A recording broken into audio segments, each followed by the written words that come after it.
Philippine ID system natin, yung mga encoders. Tinutulungan po ng kabalikat ng Philippines Malaya Incorporated na ngayon ay Philippine International Association Incorporated. Ang ating headquarters ay nasa Annex po, dito sa Aterin 5. Kung kami po ay tumutulong sa kanila para mas mapabilis po ang pag-register natin from 1 to 4 years old na mga bata.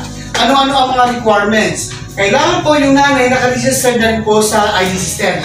Meron na po ba kayo? Ano pag hindi pa? Okay. Pag hindi pa, mag-register muna sila. Saan? Diyan din. Okay. Mag-print out sila ng temporary ID para po kayo po magpapalamin ito. At the same time, yung mga bata, para-register na rin. After ma-register ang parents ang mga bata. Register sa para lang sa Philippine ID? Opo, sa Philippine ID. Ngayon, kung meron kayo, register na kayo, yung dala yung ID ninyo, it's okay. Pakikita naman, mag-trace naman po yan sa system. Kasi naka-online naman po sila. So, yun na po ang gagawin natin. Ito yung form, nakapilat na kayo ng form, no? Ngayon, dati-dati kasi ang nire-required is birth certificate or ID, valid ID ng parents. Says dito kasi sa school, nire-required na may birth certificate ng mga bata, di ba po? Sumatik na po yun. Kung kailangan ng mga bata bago ma-register is dapat ang parents registered muna. And kung di pa ang parents, magpa-register na sa matala ng pagkakataon dahil tumalapit na po rin, sabay na rin po. Mauna lang muna yung mga ng parents tapos sa mga bata. Okay po, any question? Wala na. So, kung mayroon pa kayong gusto itanong, actually, Xerox copy lang naman po ng valid ng birth certificate nila. Ipakita po. While waiting dun sa encoding, may pagkain po tayo, pagsalusaluhan po natin champorado para po makakasa kahit pa paano. Hindi. Okay po, pasensya na po kayo dahil champorado lang po ang nakayanan po ng mga volunteers sa kabalikat niyan. Pagsalusaluhan na lang po natin. Ano daw? Pwede daw magtanong kung nasa daw yung kailan ba kayo nagpa-register? 2 years ago. Asan na po yung slip? Ayan, okay yan. Ipakita niyo mamaya para printahan kayo ng temporary while waiting doon sa PDC. Thank you so much. Thank you po. Okay, mga application ko pa. Mayroon na siya, sir. PBCI. Ayan. Yung dati kong, yung ilang plastic records. Pero hindi pala, naglipa pala yung dahil sa certificate ko nakita ko. Sa iba ang... Dala mo ang birth certificate mo Oo, mayroon akong birth certificate. Dala mo yun? I-ano natin yun? Correction yun. May schedule yan kung kailan magkaroon ng correction. Hindi nila priority na yung correction kasi sa new application sila ngayon nag pero meron nga kasi sa third nga dapat may third, walang third yung nilagay. Antayin yung correction. Pag may ganito, okay. Ilang years meaning time? 2 years. Pero ito muna kinuha ko. Ayan, ganyan. Temporary. Pero yung mga ganyang slip, bibigyan na kayo ng temporary na pwede rin ipalaminate. So, may picture na. So after sa proper orientation, nag-start na rin mag-fill up ng forms ang mga magulang. Pero bago yan, while waiting for the encoder, namumudbud muna kami ng pagkain para po ma-occupied ang mga bata at mabusog na rin sila habang naghihintay sa encoder. And alright, and thank you so much guys. If umabot kayo sa video na to, don't forget to subscribe, like, and share this video. And in that way, make a comment on the comment section para po at least ma-notify namin kayo and then makasubscribe back na rin kami sa inyo. And thank you so much. Enjoy the rest of the day and enjoy this video. Thank you so much for watching. Napaka-behave naman nila, oh. Oh, ang galing naman, ah. Oh.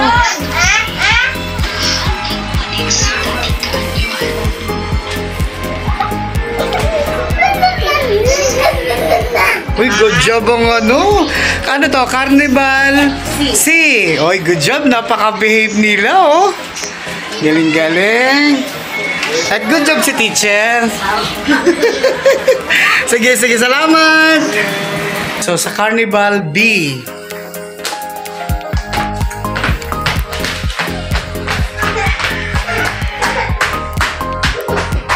Yan, first si teacher, oh. Okay. Ayan, nagsiserox na si teacher ng requirements. Okay. Okay.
Kasama po ang mga national officers gaya ni Ma'am Inday, ang aming national treasurer, si Sir 1160, ang aming national screening officer na namimigay po at isa sa mga nag-assist po sa feeding program at sa feeding activity po. Habang nagre-register po at nagpre-prepare po, nagsiset up po ang ating mga encoders sa ating Philippine National ID, ginagawa po ang pagpapakain po sa mga bata. Mag-comment po kayo sa baba para po i-arrange natin yung schedule para mapuntahan po kayo ng mga encoder ng Philippine system, yung sa registration ng National ID. And then of course, sasamahan din namin sila para matulungan namin sila. So thank you so much guys. Ang priorities talaga ngayong araw na to for today's video ay ang mga bata na 1 to 4 years old na ang kanilang mga magulang ay nahirehistro na po sa National ID. Ngayon, ganito, what if kung ang magulang ay hindi pa nakarehistro sa National ID? Pwede din kayo dito pumila na marehistro na rin dito. Instead na babalik pa kayo, pupunta pa kayo ng Robinson, nandito lang naman din. Total, actually, regular class nyo naman talaga ito ngayon, di ba? So, sinamantala natin ang pagkakataon na nandito ang ating encoder. Ngayon, una muna magulang, tsaka na lang after a month, yung bata. Yung bata, pwede nyo lang ipila doon sa Robinson kasi ina-accept naman nila 1 to 4 years old. Tama, ma'am? Okay. So, huwag tayong magkaroon ng na pag ang magulang hindi nakarehistro, dito magrehistro, pati ang bata isabay. Hindi po ganon. Kasi kinakailangan po ma-generate mo na yung code numbers na kung saan yun ang dadalhin ng mga anak ninyo. Di ba nakikita nyo sa ID, hinahanap yung code numbers, ang haba-haba? Yun po kasi ang susundan nila. Okay po? So yun lang po, para po walang misunderstanding. So yung iba na hindi naintindihan at gusto na sa Robinson na lang, okay naman po yun. Wala namang problema. Okay? Thank you po!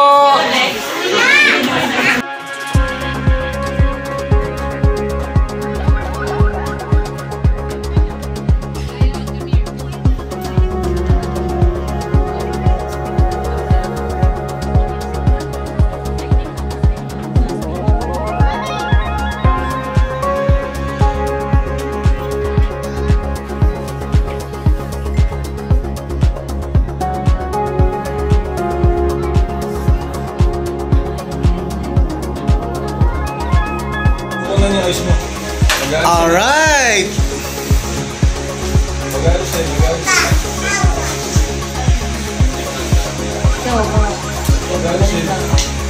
Okay!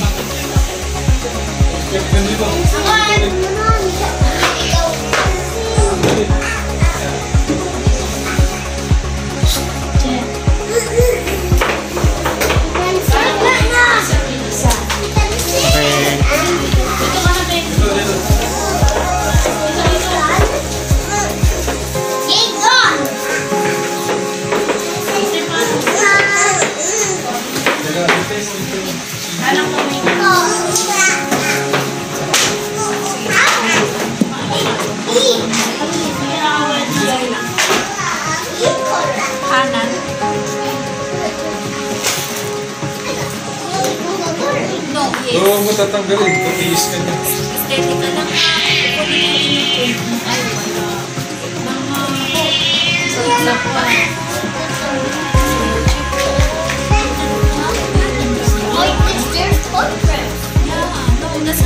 Fingertip na.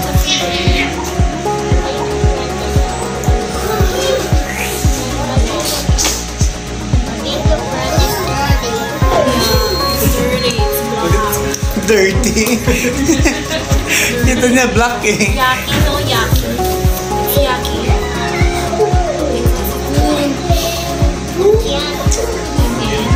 What? Ano naman sulit ako sa'yo? Alright.